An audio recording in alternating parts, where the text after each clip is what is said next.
वहीं लखनऊ में मुकदमों से छुड़ाई जमीनों पर गरीबों के बनेंगे मकान। जमीनों को पाने के लिए पैरवी तेज करेगी सरकार। राज्य सरकार गरीबों और निम्न मध्यम वर्ग के लिए बनाएगी मकान। आवास विभाग ने प्राधिकरणों को कोर्ट में मजबूत पैरवी करने के निर्देश दिए। लखनऊ, कानपुर, अलीगढ़, मेरठ और सहारनपुर की जमीन मुकदमों में फंसी। आवास विभाग ने प्राधिकरणों को कोर्ट में पैरवी करने के निर्देश दिए। लखनऊ, कानपुर, अलीगढ़, मेरठ और सहारनपुर की जमीन मुकदमों में फंसी। तो मुकदमों से छुड़ाई जमीनों पर गरीबों के मकान बनेंगे। जमीनों को पाने के लिए पैरवी तेज करेगी सरकार। राज्य सरकार गरीबों और निम्न मध्यम वर्ग के लिए मकान बनाएगी।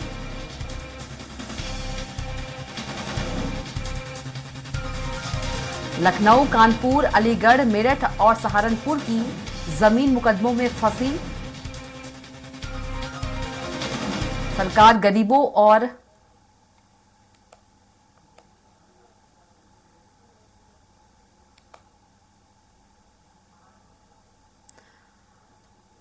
मुकदमों से छुड़ाई जमीन पर गरीबों के अब मकान बनेंगे। जमीनों को पाने के लिए पैरवी तेज करेगी सरकार। सरकार गरीबों और निम्न मध्यम वर्ग के लिए मकान बनाएगी। तो बड़ी खबर आपको बता रहे हैं, प्राधिकरणों को कोर्ट में मजबूत पैरवी करने के निर्देश। मुकदमों से छुड़ाई जमीनों पर अब गरीबों के मकान बनेंगे। जमीनों को पाने के लिए पैरवी जो है वो तेज करेगी सरकार। सरकार गरीबों और निम्न मध्यम वर्ग के लिए मकान बनाएगी। प्राधिकरणों को कोर्ट में मजबूत पैरवी करने के निर्देश।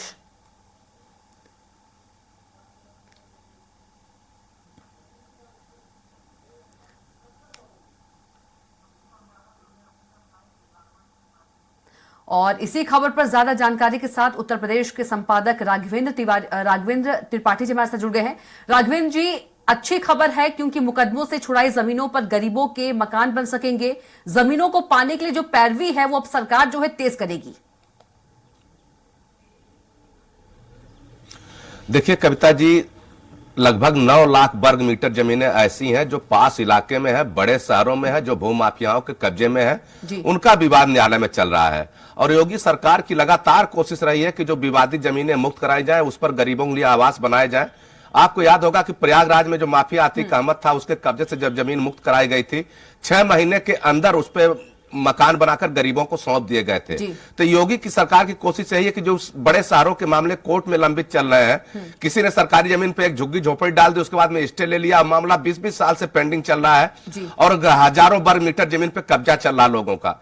कुछ लोग मोरंग बालू गिराकर उस पर कब्जा किए हुए हैं, कहते हैं मामला कोर्ट विचाराधीन है। और योगी सरकार लगातार कोशिश कर रही है, चकबंदी विभाग, राजस्व विभाग, इनकी समीक्षा हर हफ्ते की जा रही है। जो लापरवाह अधिकारी, इनके ऊपर गाज भी गिर रही है, तमाम लोग सस्पेंड भी हो चुके हैं। तो सरकार की कोशिश है कि जो राजस्व मामले, जो राजस्व न्यायालय में मामले लटके हैं, उनको प्रभावी पैरवी करके खत्म कराया जाए। जिस तरह से पास्को एक्ट में त्वरित सुनवाई होती है, लगातार बहस की जाती है, दोषी को सजा मिलती है, उसी तरह से जमीनों के मामलों को भी प्राथमिकता के आधार पर सुलझाया जाए। अभी तक क्या होता है, राजस्व विभाग में जो जमीनें, जो मुकदमे चलते हैं, या चकबंदी विभाग में जो मुकदमे चल रहे हैं, इनमें 3-3 महीने की डेट पड़ती है। अगर आप हाजिर हो गए तो फिर 3 महीने बाद, 2 महीने बाद की डेट पड़ती है, तो मामला लंबित है। तो योगी सरकार की कोशिश यही है कि 15-15 दिन, हफ्ते भर की तारीख देकर इसका निस्तारण कराया जाए और जो सरकारी वकीलों का समूह प्रभावी पैरवी करे। इसमें राजस्व विभाग, चकबंदी विभाग, पंचायती राज विभाग, ग्राम विकास, सबके एक संयुक्त कमेटी बनाई जा रही है ताकि ऐसे जमीनों को चिन्हित करके उनको प्रभावी पैरवी करके जल्दी से खाली कराएं और गरीबों को उस पर आवास बनाकर तत्काल उनको दिया जा सके। क्योंकि प्रधानमंत्री आवास योजना गरीबों को देने की व्यवस्था है जी, और योगी लगभग 4 करोड़ मकान उत्तर प्रदेश में बनाकर गरीबों को सौंप चुके हैं। बहुत बड़ा आंकड़ा है और जानते हैं कि 2024 में इन्हीं सब आंकड़ों के बूते वो मैदान में जाएंगे। जो उनका काम है, चाहे कानून व्यवस्था को लेकर हो, चाहे विकास के एजेंडे को लेकर है, कानून को लेकर, इन्हीं सब मुद्दों को लेकर जनता के बीच जाना पड़ेगा। अब वह वक्त चला गया कि अखिलेश यादव सरकार की नाकामियों गिनाएंगे, कांग्रेस सरकार की नाकामियों गिनाएंगे या मायावती के भ्रष्टाचार को कोसेंगे। अब जनता इनसे हिसाब मांगेगी कि आपने 10 साल में क्या किया, 8 साल में क्या किया। तो इस नाते योगी पूरा तैयारी कर रहे हैं ताकि 2024 में विकास बनाम विपक्ष का चुनाव बनाया जा सके और भारतीय जनता पार्टी को भारी बहुमत से जिताया जा सके। तो यह कोशिश है, अब देखना होगा कि न्यायालय में जो मामले चल रहे हैं उसे कितना जल्दी निस्तारित करा लेते हैं, उस पे मकानों को बनाने के लिए बजट की व्यवस्था कहां से इतने जल्दी हो पाता है, ये सब सवाल रहेंगे। लेकिन इतना जरूर सरकार ने अच्छी मंशा के तहत भू माफियाओं के कब्जे से जमीन मुक्त कराने की पैरवी शुरू कर दी है। जी बिल्कुल राघवेंद्र जी, अच्छी मंशा है सरकार की, होनी भी चाहिए, लेकिन कहीं ना कहीं जो आपने अभी जवाब दिया उसी से यदि मैं सवाल निकालूं, कहीं ना कहीं गरीबों और निम्न मध्यम वर्ग को साधने की भी कोशिश की जा रही है राघवेंद्र जी। जी बिल्कुल, सरकार की लगातार कोशिश रहती है जो निचले तबके के लोग हैं उनको साधा जाए, क्योंकि भारतीय जनता पार्टी जानती है कि जो उच्च लोग हैं, जो मध्यम वर्गीय परिवार से थोड़ा ऊपर आते हैं, वो ऑलरेडी उनके वोटर है। और जिस तरह से जाति जनगणना की बात हो रही है, दलित मुस्लिम एका की बात हो रही है, तो उसमें बिना आप काम गिनाए नहीं उनके बीच जा सकते हैं, क्योंकि उत्तर प्रदेश का चुनाव विकास पे शुरू होता है लेकिन जाति गोलबंदी पे आकर समाप्त हो जाता है। लगभग यही स्थिति सभी हिंदी भाषी क्षेत्रों की है। तो योगी जानते हैं कि अभी हम विकास की बात करते हैं, लेकिन चुनाव में जाति मामला जब बढ़ाने की कोशिश की जाएगी तो उनका विकास का एजेंडा ही काम आएगा। जिस गरीब को आवास मिलेगा वह भारतीय जनता पार्टी के साथ रहेगा, जिस गरीब बेरोजगार बच्चे को नौकरी मिलेगी वो भारतीय जनता पार्टी के साथ रहेगा। इसी नाते नौकरी, आवास और राशन, 3 चीजों पे सरकार ने फोकस किया है। कानून व्यवस्था तो सरकार की सबसे सर्वोपरि प्राथमिकता में है। अब देखना होगा कि जमीनों का जो सुनवाई पैरवी करके सुनवाई शुरू करने की तैयारी है, यह कितने जल्दी फलीभूत होती है, मामले कितने जल्दी निस्तारित होते हैं, क्योंकि राजस्व के मामले लंबे चलते हैं। आप एक बात कहेंगे, दूसरी बात कहने के लिए, दूसरा दस्तावेज लाने के लिए फिर 15 दिन की तारीख पड़ जाती है। तो मामला थोड़ा सा पेचीदा है, लेकिन सरकार जब कोशिश करती है तो उसके सार्थक परिणाम भी सामने आते हैं। और योगी की कोशिश यही है कि जो बड़े माफिया सरकारी जमीनों पे कब्जा जमाए बैठे हैं उनसे जमीन खाली कराई जाए, उस पे सरकार के उपयोग में लाया जाए या गरीबों को आवास बनाकर उनको दिया जाए, ताकि जो झुग्गी झोपड़ी वासी जो गरीब हैं, एक कमरे में 5-5 परिवार रह रहे हैं, उन्हें थोड़ी जीने में सहूलियत हो सके। अब देखना होगा, सरकार की मंशा तो बहुत अच्छी है, लेकिन जब कोर्ट में इस मामले को ले जाएंगे वहां कितनी लंबी सुनवाई होती है, कितने जल्दी मामलों का निस्तारण होता है तो वक्त बताएगा। लेकिन सरकार ने साफ कर दिया है कि जो सरकारी जमीनों पर कब्जा किए लोग हैं उनको हम आसानी से बैठने नहीं देंगे। या तो जमीन सरकार की होगी या जमीन फिर न्यायालय जिसको निर्देशित करेगा उसको दी जाएगी।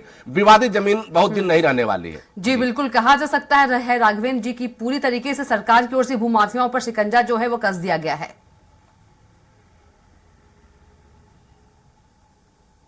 जी बिल्कुल, आज से नहीं, जब 2017 में योगी जी मंत्री बने थे तब से भूमाफियाओं के खिलाफ कार्रवाई चल रही है। चाहे अतीक अहमद हो, चाहे मुख्तार अंसारी हो, या जितने भी उत्तर प्रदेश के भूमाफिया थे, या तो प्रदेश छोड़कर भाग गए या तो जेल के अंदर चले गए हैं। और सरकार ने बड़ी कड़ाई से शनिवार को जन सुनवाई करती है, एक एक ग्रामीण की बात सुनती है, थाना दिवस होता है, तहसील दिवस होता है, डीएम दरबार जन सुनवाई करते हैं। उनमें अधिकतर मामले राजस्व के आते हैं, उन मामलों को सुनवाई करके खाली भी कराया जाता है। अब आपको याद होगा प्रयागराज में अतीक अहमद से जमीन खाली कराई गई, गरीबों के आवास बने। लखनऊ में माफिया मुख्तार अंसारी से जमीन खाली कराई गई, यहां भी गरीबों के आवास बनाने की तैयारी है। 28 नवंबर से अनुपूरक विधानसभा का बजट सत्र है, उस पर अनुपूरक बजट भी लाया जाएगा ताकि आवास जल्दी से बनाया जा सके। गोरखपुर में खाली कराई गई, मऊ में खाली कराई गई, बलिया में खाली कराई गई जमीन।